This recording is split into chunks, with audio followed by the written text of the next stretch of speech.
Chapter 3. Are we beginning to commend ourselves again? Or do we, like some, need letters of recommendation to you or from you? You are our letter, inscribed on our hearts, known and read by all people, revealing that you are a letter of Christ, delivered by us, inscribed not with ink, but with the Spirit of the living God, not on stone tablets, but on tablets of human hearts. Now we possess such confidence through Christ toward God, not that we are adequate in ourselves to consider anything as from ourselves, but our adequacy is from God, who also makes us adequate as servants of a new covenant, not of the letter, but of the Spirit. For the letter kills, but the Spirit gives life.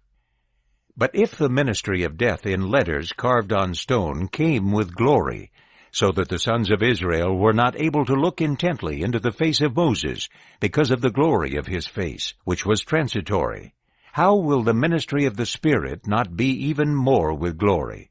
For if there was glory in the ministry of condemnation, by much more will the ministry of righteousness overflow with glory.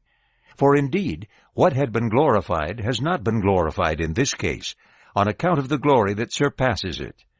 For if what was transitory came with glory, by much more what remains is with glory.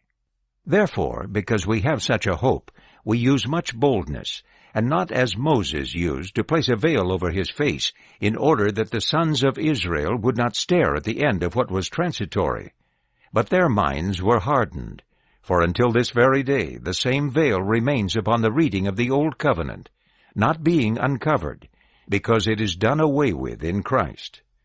But until today, whenever Moses is read aloud, a veil lies upon their heart.